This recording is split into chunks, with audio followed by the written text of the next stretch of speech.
Collins has sold more than 1 million books of poems and was named by the New York Times as the most popular poet in America. He's written 8 collections of poetry and edited 2 anthologies. His list of honors and fellowships are numerous and include grants from the Guggenheim Foundation, the National Endowment of the Arts, the New York Foundation for the Arts. He has served as the Literary Lion at the New York Public Library, the Poet Laureate of the United States, and the Poet Laureate of New York. Tonight, Collins will read for about half an hour, and then I'll open it up for questions with a microphone for about 10 minutes, and then he'll sign. Please help me welcome Billy Collins.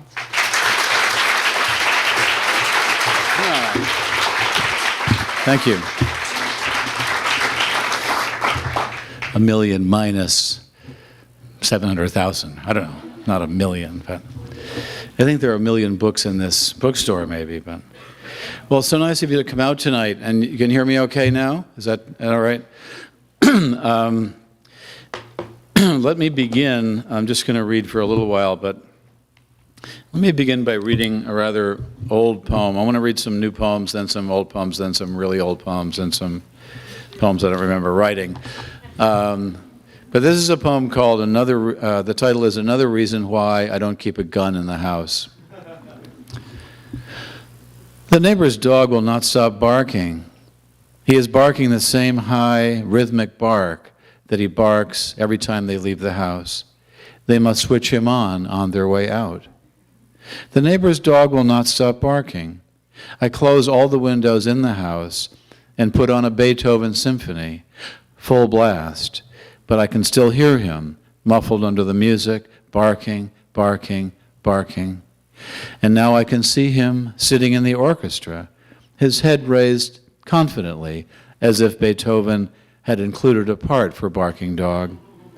When the record finally ends, he is still barking, sitting there in the oboe section, barking, his eyes fixed on the conductor, who is entreating him with his baton, while the other musicians listen in respectful silence to the famous Barking Dog solo, that endless coda that first established Beethoven as an innovative genius. My cell phone's off. That wasn't a... Well, here are a few other poems then. This is a poem, the title contains a reference to an American natural phenomenon that you may have heard of, and if you're lucky, witnessed. It's called the Sandhill Cranes of Nebraska.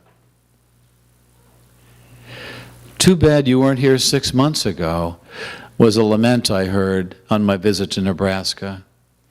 You could have seen the astonishing spectacle of the Sandhill Cranes, thousands of them feeding and even dancing on the shores of the Platte River. There was no point in pointing out the impossibility of my being there then, because I happened to be somewhere else.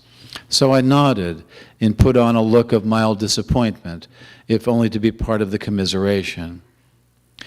It was the same look I remember wearing about 6 months ago in Georgia, when I was told that I had just missed the spectacular annual outburst of azaleas, brilliant against the green backdrop of spring. And the same in Vermont, 6 months before that, when I arrived shortly after the magnificent foliage had gloriously peaked, Mother Nature, as she is called, having touched the hills with her many-colored brush, a phenomenon that occurs, like the others, around the same time every year, when I am apparently off in another state, stuck in a motel lobby with the local newspaper and a styrofoam cup of coffee, busily missing God knows what. There's a little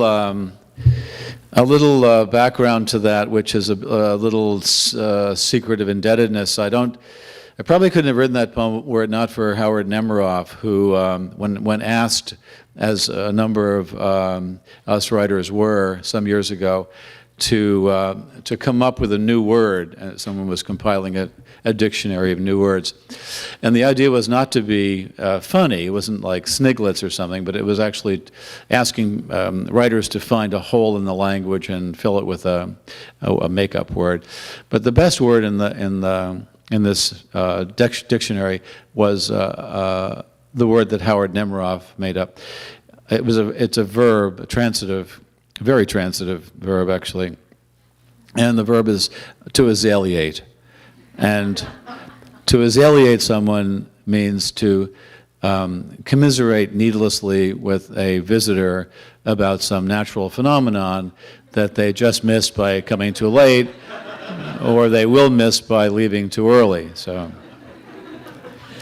now you know what that is.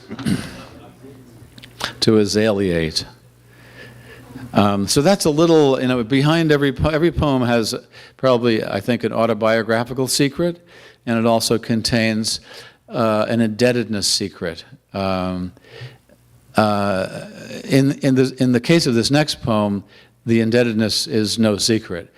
And the most direct kind of indebtedness a poet offers to another poet is when one tries to write a version of that poet's poem. And there's a protocol involved. You use the same title, and then under the title, you use the expression after with the name of the original poet. So you'd have after Walt Whitman or after Neruda or whatever. So at some point, I wanted to write a version of a poem by the Chinese poet Li Po. And he has a wonderful poem called Drinking Alone, and I thought I could do my own version of that. So I wrote the title, Drinking Alone, and under it I wrote after Li Po, and then I got completely entangled in the expression after Li Po. But this is as far as I got. Drinking Alone after Li Po. This is not after Li Po the way the state is after me for neglecting to pay all my taxes, nor the way I am after the woman in front of me on the long line at the post office.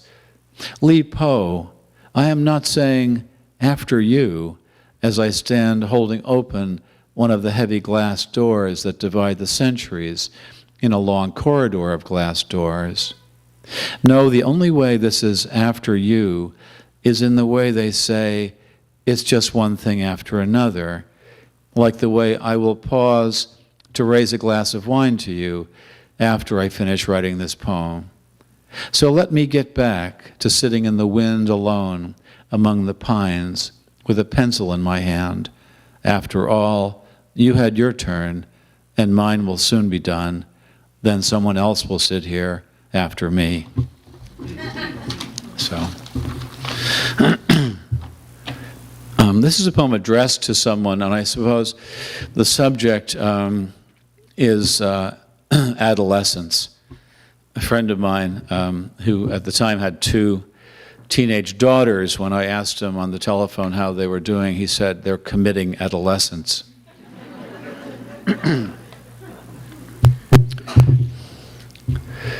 And the title is To My Favorite 17-Year-Old High School Girl. Do you realize that if you had started building the Parthenon on the day you were born, you would be all done in only 1 more year? Of course, you couldn't have done that alone, so never mind. You're fine just as you are. You are loved for simply being yourself. But did you know that at your age, Judy Garland was pulling down $150,000 a picture, Joan of Arc was leading the French army to victory, and Blaise Pascal had cleaned up his room? No, wait, I mean he had invented the calculator. Of course, there will be time for all that later in your life, after you come out of your room and begin to blossom, or at least pick up all your socks. For some reason, I keep remembering that Lady Jane Grey was Queen of England when she was only 15, but then she was beheaded, so never mind her as a role model. A few centuries later, when he was your age, Franz Schubert was doing the dishes for his family. But that did not keep him from composing 2 symphonies, 4 operas, and 2 complete masses as a youngster. But of course, that was in Austria at the height of Romantic lyricism, not here in the suburbs of Cleveland. Frankly, who cares if Annie Oakley was a crack shot at 15, or if Maria Callas debuted as Tosca at 17? We think you are special by just being you, playing with your food and staring into space. By the way, I lied about Schubert doing the dishes, but that doesn't mean he never helped out around the house. Anyway, so bless her heart.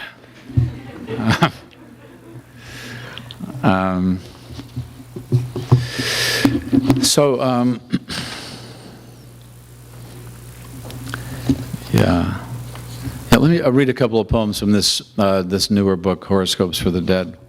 And this is the first poem in there. I'm not going to read the whole book to you. It's not like story time with Billy Collins. But I'm going to start at the beginning with a book called Grave. What do you think of my new glasses? I asked as I stood under a shade tree before the joined grave of my parents.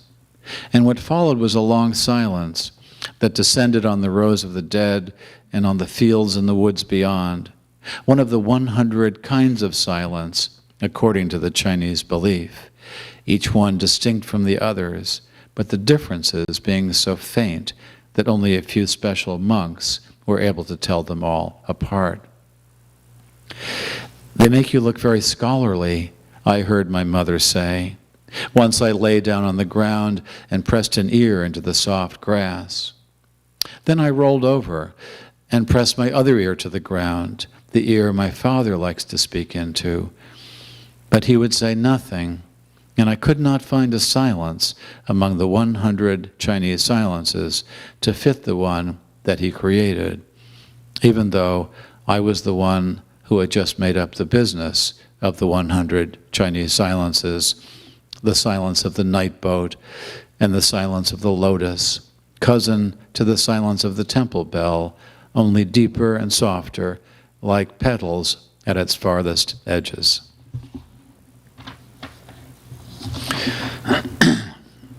I've never written there's a species of poem called a Fulbright poem. I've never written one because I've never had a Fulbright. But the Fulbright poem generally is marked by two features. It takes place in Europe, and it involves a fountain.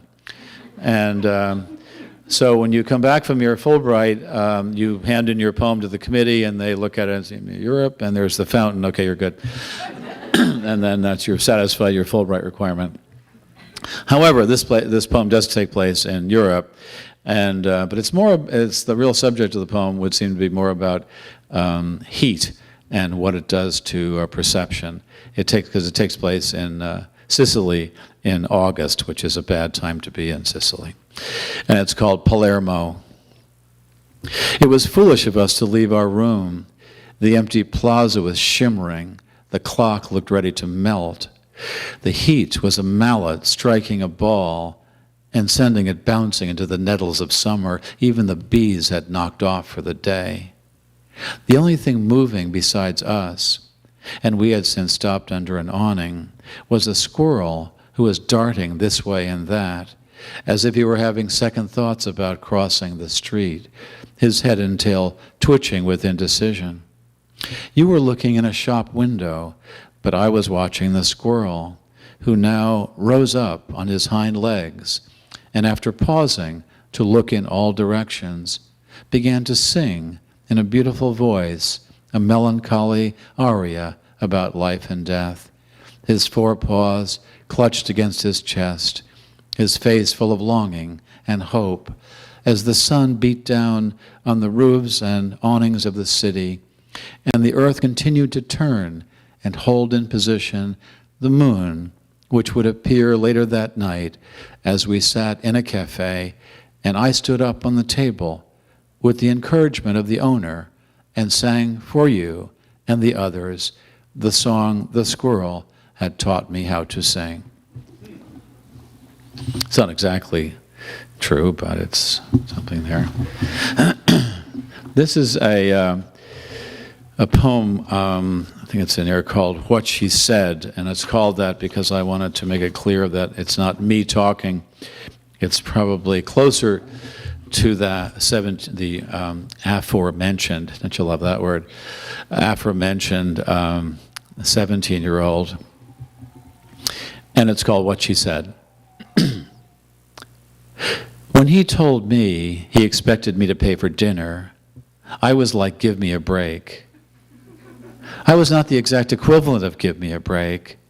I was just similar to give me a break. As I said, I was like, give me a break.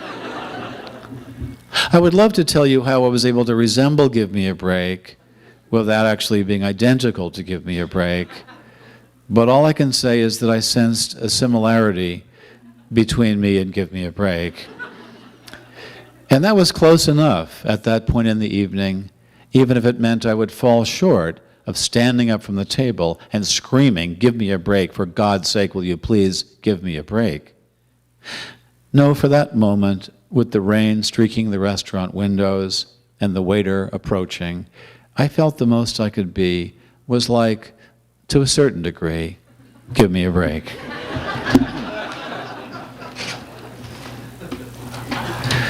I have a little poem that's also based on kind of conversational mannerisms.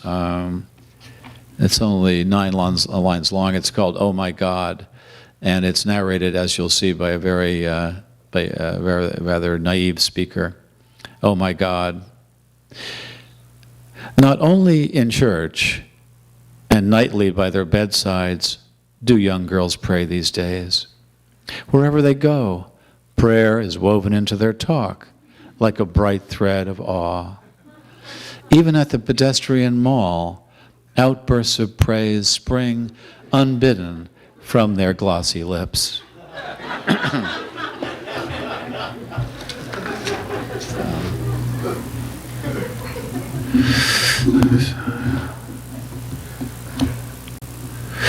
Okay, well, let's see. Let me read a little poem about a dog, it's a short poem spoken by a dog, a very sensitive dog, in which the dog is thinking about and articulating his views, actually, on his relationship to his master. And it's called A Dog on His Master. As young as I look, I am growing older faster than he. 7-to-1 is the ratio, they tend to say. Whatever the number, I will pass him one day and take the lead, the way I do on our walks in the woods.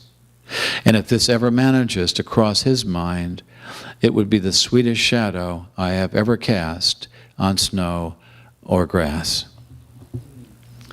So this is a very sensitive dog. Here's a very short poem.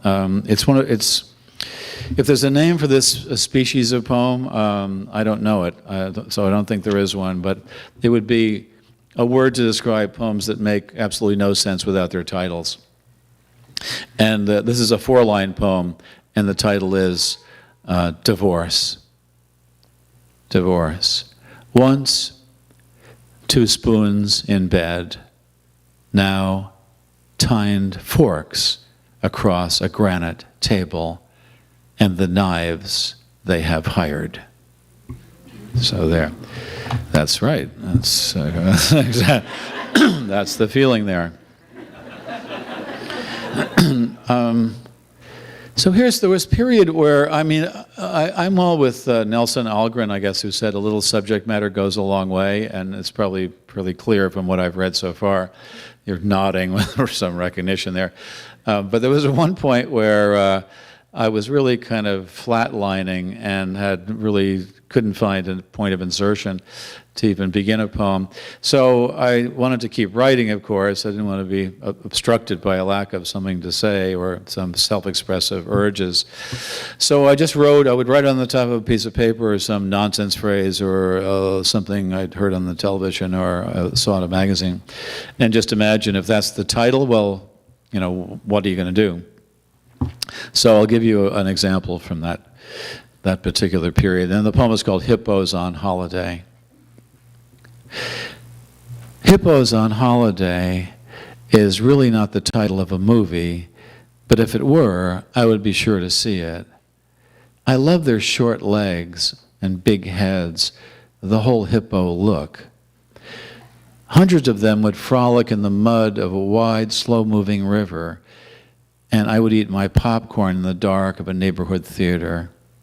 When they opened their enormous mouths lined with big stubby teeth, I would drink my enormous Coke. I would be both in my seat and in the water playing with the hippos, which is the way it is with a truly great movie. Only a mean-spirited reviewer would ask, on holiday from what? So you can see mixed results.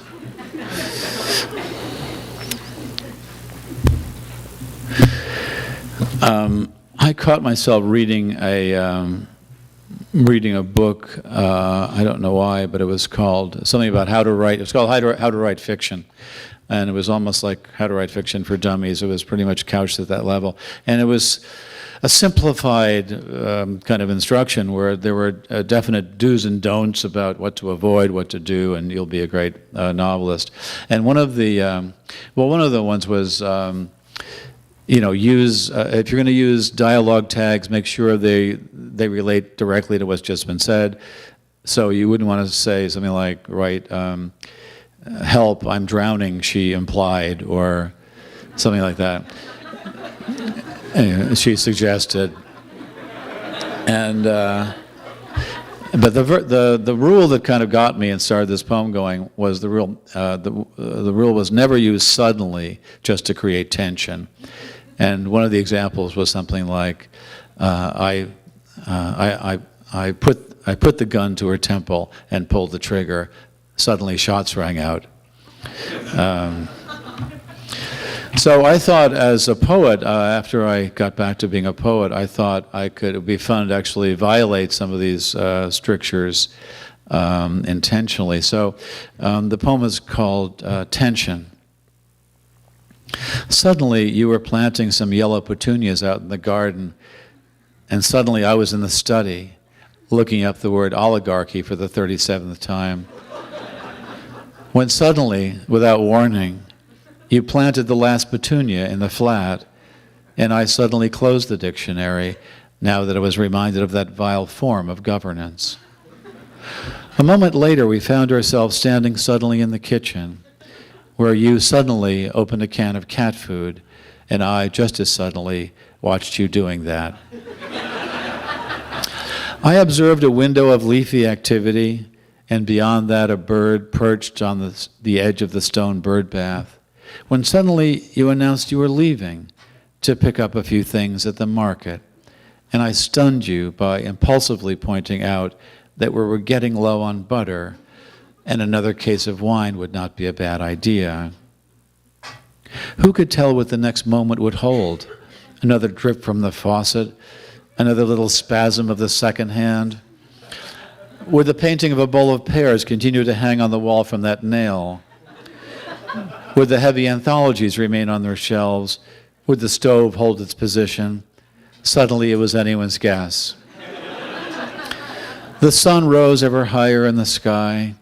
The state capitals remained motionless on the wall map, when suddenly I found myself lying on a couch where I closed my eyes and without any warning began to picture the Andes, of all places, and a path that led over the mountains to another country with strange customs and eye-catching hats, each one suddenly fringed with colorful little tassels. Next door to that is a poem. It's a sonnet, and it's about if you happen to leave New York City. Some of you do that sometimes, probably. What you'll see all over the country are condominium developments and gated communities, And what they seem to have in common is they're usually named, they have these very rustic names involving an animal. So you have like Beaver Hollow and Deer Run and, Badger, whatever. And so I thought I'd write a poem in reaction to that, because it struck me that these are the animals that were precisely the ones that were driven out of their habitat in order to build these houses. So the signs took on a kind of a sad undertone. The poem is called "The Golden Years." It's spoken by an elderly guy who's also a widower, a retired guy. The golden years. All I do these drawn-out days is sit in my kitchen at Pheasant Ridge, where there are no pheasants to be seen, and last time I looked, no ridge. I could drive over to Quail Falls and spend the day there playing bridge, but the lack of a falls and the absence of quail would only remind me of Pheasant Ridge. I know a widow at Fox Run and another with a condo at Smoky Ledge. One of them smokes and neither can run, so I'll stick to the pledge I made to Midge. Who frightened the fox and bulldozed the ledge? I ask in my kitchen at Pheasant Ridge.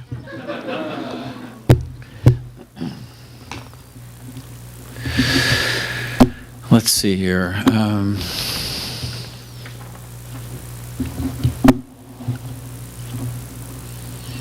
I think it's always good to keep the reader on his or her toes. I think a lot of poetry strikes me as poetry that wants to be commended for being sincere. This is a poem called "Fishing on the Susquehanna in July." I have never been fishing on the Susquehanna, or on any river for that matter, to be perfectly honest. Not in July or any month have I had the pleasure, if it is a pleasure, of fishing on the Susquehanna. I am more likely to be found in a quiet room like this one, a painting of a woman on the wall, a bowl of tangerines on the table, trying to manufacture the sensation of fishing on the Susquehanna.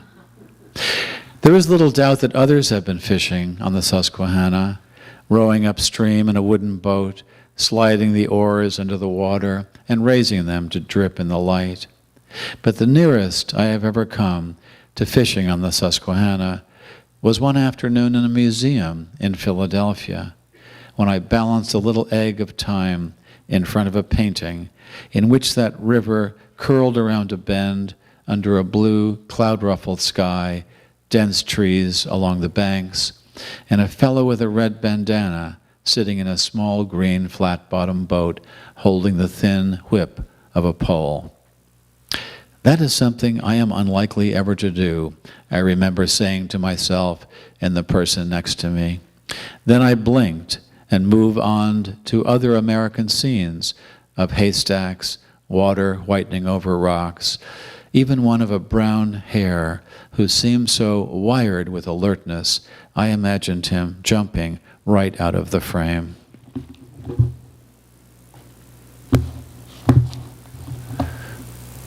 Read a couple more.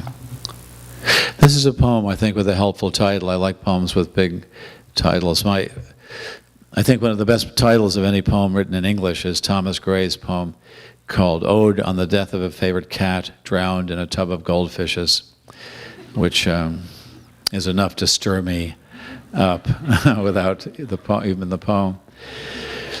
And this is called "I Chop Some Parsley While Listening to Art Blakey's Version of Three Blind Mice." And I start wondering how they came to be blind.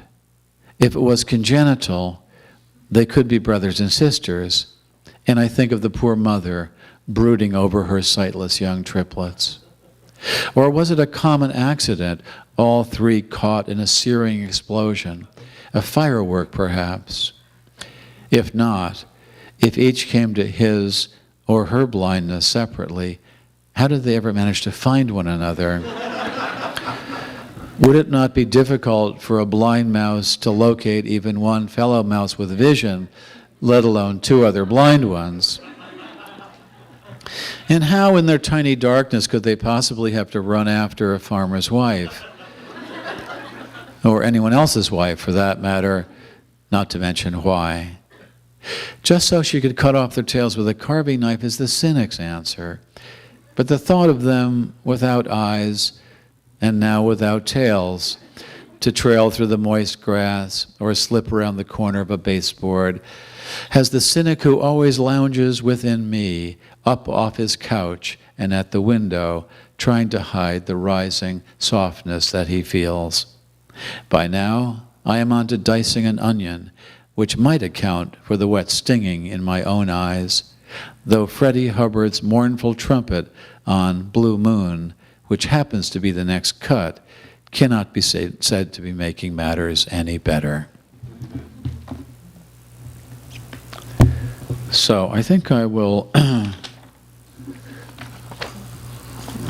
read a couple more poems, and then we can have a little chat if you like.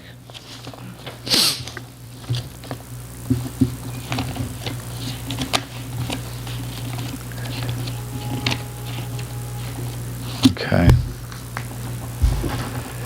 I remember a poet fumbling around with her papers, and finally she said, "There must be a better way of doing this." And I wanted to shout out, "Yes!" like prepare something, but okay. Now I'm doing it. I want to read a little poem. There's an epigraph. I was reading some article on printing. It's a short poem. And the epigraph goes like this. It says, it has been calculated that each copy of the Gutenberg Bible required the skins of 300 sheep. And it's called Flock. I can see them squeezed into the holding pen behind the stone building where the printing press is housed, all of them squirming around to find a little room, and looking so much alike it would be nearly impossible to count them, and there is no telling which one will carry the news that the Lord is a shepherd, one of the few things they already know.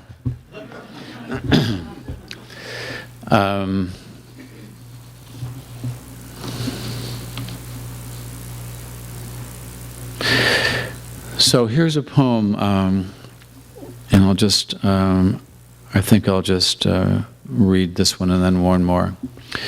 I have 12 hours of poems up here, that's why it's, but I want to read this poem about, it's something that children do in the summertime. It's called the Lanyard. And this was translated into Italian only. In Italy, children there make lanyards still, but they don't call them lanyards, they call them Scooby-Doo. So so the Italian translation is called Scooby-Doo, which is not exactly the tone I was aiming for, but anyway, so I try to, in this poem, I try to back the poem up a little, completely, so that the poem starts recounting the way the poem got started with me, the circumstances of its genesis, so to speak. The Lanyard. The other day, as I was ricocheting slowly off the pale blue walls of this room, bouncing from typewriter to piano, from bookshelf to an envelope lying on the floor, I found myself in the L section of the dictionary, where my eyes fell upon the word lanyard. No cookie, nibbled by a French novelist, could send one more suddenly into the past. A past where I sat at a workbench at a camp by a deep Adirondack lake, learning how to braid thin plastic strips into a lanyard, a gift from my mother. I had never seen anyone use a lanyard, or wear one if that's what you did with them, but that did not keep me from crossing strand over strand again and again until I had made a boxy red and white lanyard for my mother.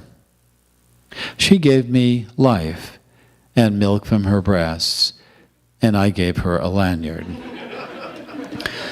She nursed me in many a sick room, lifted teaspoons of medicine to my lips, set cold face cloths on my forehead, and then led me out into the airy light and taught me to walk and swim, and I in turn presented her with a lanyard. Here are thousands of meals, she said, and here is clothing and a good education. And here is your lanyard, I replied, which I made with a little help from a counselor. Here is a breathing body and a beating heart, strong legs, bones and teeth, and 2 clear eyes to read the world, she whispered. And here, I said, is the lanyard I made at camp. And here I wish to say to her now is a smaller gift, not the archaic truth that you can never repay your mother, but the rueful admission that when she took the 2-tone lanyard from my hands, I was as sure as a boy could be that this useless, worthless thing I wove out of boredom would be enough to make us even. I'll read one more poem, and that's a poem called Consolation. Speaking of the Fulbright poem, this is about having a trip to Europe, a little summer vacation, canceled, so that instead of being in Europe, the summer was spent pretty much at home in the suburbs of New York, in fact. And it's called Consolation. Thank you, by the way, for attending tonight and for your attention. Consolation. How agreeable it is not to be touring Italy this summer, wandering her cities and ascending her torrid hill towns. How much better to cruise these local, familiar streets, fully grasping the meaning of every road sign and billboard, and all the sudden hand gestures of my compatriots. There are no abbeys here, no crumbling frescoes or famous domes, and there is no need to memorize a succession of kings or tour the dripping corners of a dungeon. No need to stand around our sarcophagus, see Napoleon's little bed on Elba, or view the bones of a saint under glass. How much better to command the simple precinct of home than be dwarfed by pillar, arch, and basilica. Why hide my head in phrase books and wrinkled maps? Why feed scenery into a hungry, one-eyed camera eager to eat the world one monument at a time? Instead of slouching in a cafe, ignorant of the word for ice, I will head down to the coffee shop and to the waitress known as Dot. I will slide into the flow of the morning paper, all language barriers down, rivers of idiom running freely, eggs over easy on the way. And after breakfast, I will not have to find someone willing to photograph me with my arm around the owner. I will not puzzle over the bill or record in a journal what I had to eat and how the sun came in the window. It is enough to climb back into the car as if it were the great car of English itself, and sounding my loud vernacular horn, speed off down a road that will never lead to Rome, not even Bologna. Thank you. Thanks.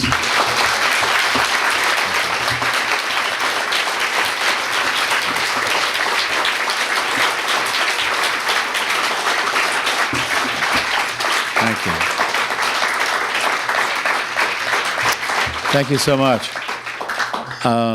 So if there are any, I'm not sure how any of that would in the least bit cause any curiosity in anyone about anything, but there's a question right there. I guess you can just, there's a microphone, but you could also shout it out and I'll repeat it. Well, I'll tell you what, why don't we have a couple of questions and then maybe we could end with that. Okay. Yes. In your self-introduction, you said there's an element of autobiography in every poem and a hidden secret in every poem. And that raises this question in my mind. Do you think of writing prose, fiction or nonfiction, from time to time? Do I think of writing prose or from time to time? No, never. I just, I mean, not only is it a lesser form of human expression compared to poetry, I do have a little ongoing argument with a friend of mine who's a novelist, and the last chapter in this little debate, I just told her, to make this simple for you, just remember that poetry is a bird and prose is a potato. So, no, but the interesting thing about your question is that it's a one-way street. If I were Salman Rushdie, for example, or Robert Stone, I don't think anyone in the audience would be curious about, have you ever written poetry? Yeah. It's a one-way street, and then and I think, I don't want to go into the reasons why, but this, to me it's like, I mean, I would use a musical analogy to say that, I mean, it would be odd to go up to, after a piano concert somewhere and say, have you tried the clarinet? You know, I mean, I think they're completely different. I don't mean, it's not insulting or anything, but it's an interesting question because I think they're like two different musical instruments, and it's hard enough to play one well without the other one. So, but I've written introductions, I've written some criticism, but I've never embarked on like fiction or a memoir or anything like that. I think when I say poems contain autobiographical secrets, I intend to keep them secret. So, I'm not into self-expression, is what I'm saying. I'm into just writing poems. Zadie Smith recently said, if you want to express yourself, get a bell and go in the backyard and ring it. That's sort of my feeling about what self-expression is all about. Anybody else? Sir. Despite that. He said, despite that. Regardless. Yeah, go ahead. Say a bit about the title poem of your book. The Horoscopes for the Dead. Yeah. It was simply, there's an autobiographical secret there, which is not too secret, but a friend of mine, a long-time friend of mine, had died several years ago. And I don't read horoscopes generally, and I don't put any stock in them at all, but if I come across a horoscope, I mean, I think I'm not alone, and I read mine, and then you read maybe your loved one or a parent's, and this friend of mine's sign is contiguous to mine, so after he died, on a couple of occasions, I realized that I was still reading his horoscope, which struck me as futile, and at the same time somewhat hopeful.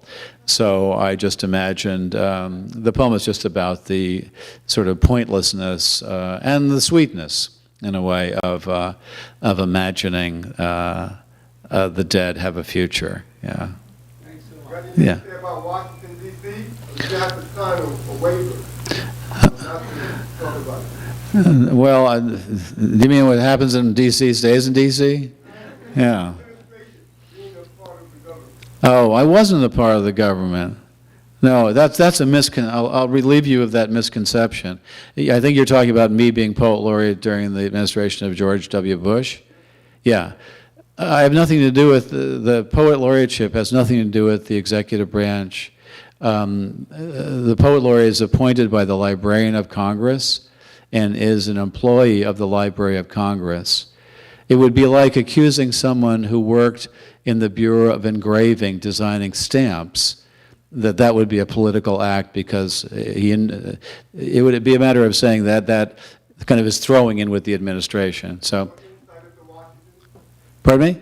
No insight into Washington? No, I didn't. No, that wasn't. The insight was that I had a nice office in the Library of Congress and the phone never rang. I mean, that was the insight there. Someone else here, ma'am, or yeah, sir. Curious, what brought you to teaching at Lehman College? What changes, if any, in the classroom? Well, to teach at in the City University in any branch over the past 300 years, 30 years, is to see the demographics of New York City change. I mean, it's very revealing. The City University is it's an odd thing. I mean, there are something like 240,000 students in the City University, and yet for a lot of New Yorkers even, it remains a kind of invisible institution. I think one of the reasons is there's a kind of alphabetical confusion of NYU, CCNY, SUNY, CUNY, and there's a kind of mist that comes over unless you have some direct association with CUNY. But I always liked teaching there. One of the reasons was that the students tended to have very practical needs. You know, they were, it wasn't the kind of going to college to get a pedigree. It wasn't a kind of dressing on your education. They're there to learn and to get jobs and to become more literate. So there's a kind of practicum about the whole thing. Way back there, sir. Unfortunately, I know there are a lot of aficionados here, but I think I'm like most people. I've never been able to get into poetry. It seems to bore me. But I picked up, well... Is that why you're in the back?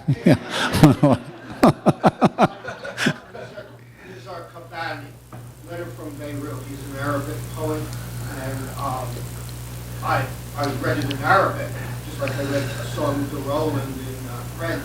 And I mean, it was like I was in the cafe in Beirut. Is there something about the English language, and is there also something about the fact that you have to sort of make your poetry to the masses? You can't be very allegorical to sell it. Is there something about those two things that sort of constrict English poetry? I don't feel that, if I understand you correctly. I think English is a great language for literature, and so did Vladimir Nabokov. It has a real flexibility. I am pretty much external to other languages, but I know that, we all know that English has this double personality, and this would be simplifying the history of the English language, but it does have these two main streams of Anglo-Saxon and Latin pouring into it. So we have words like, table and chair and knife and throat to describe the physical world, and then we have words like institution and conceptualization to describe the non-material world or the conceptual world. And good poets or good writers know how to control these two streams, and the supreme example is Shakespeare, though he mixes as if he was in control of two faucets and was mixing this rough language with this cerebral language. And that's I think, I don't know if any other language has that in that way. It might, but so I feel English is fine, and I don't have any choice anyway, so I'm trying to learn Italian, but I'm not going to write poems in it. Yes, all the way back. Oh, I enjoy, by enjoy, do you mean I'm jealous of? I don't know. Charles Simic always just comes to mind. I've since the 70s, I think I've just read him with a sort of desperate admiration. I don't know how he does it. I can't do it. I shouldn't even try to do it. But and Szymborska, the late Wisława Szymborska, shows us, I think, among other things, how to take a very simple vocabulary, a very simple diction. I've talked to a number of Polish speakers who say, yes, her language is that simple in Polish too, but to have a very simple palette, very simple diction, and yet to perform these imaginative and conceptual acrobatics. I mean, to have this just a trampolining imagination that's just wild to follow.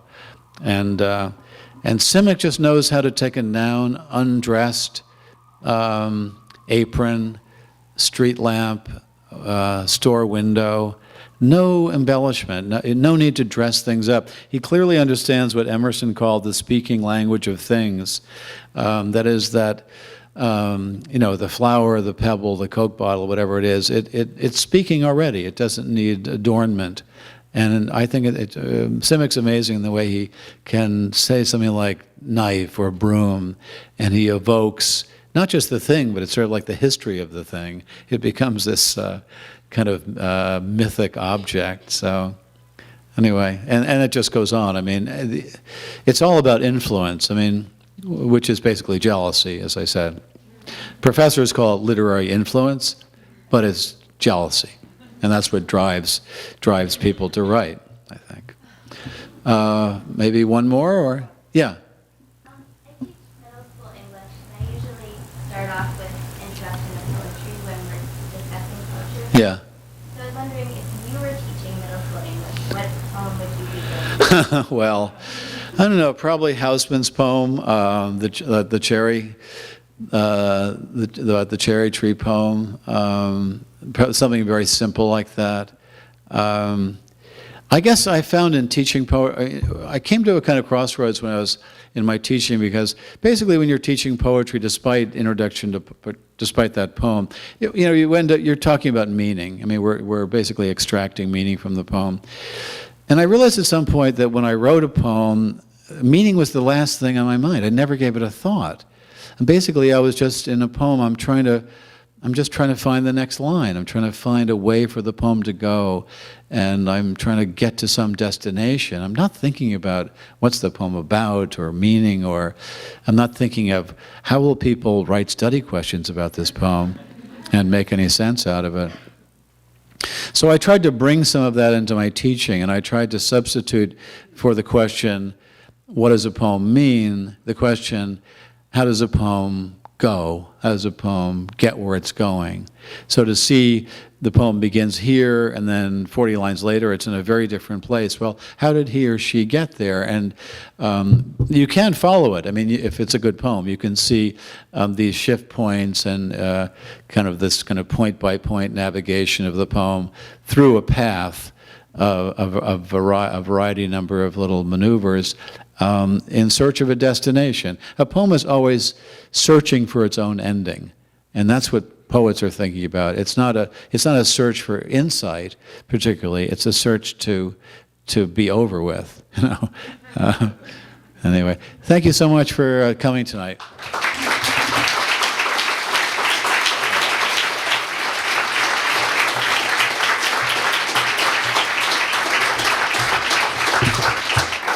Billy Collins will be signing over here, so bring your books over.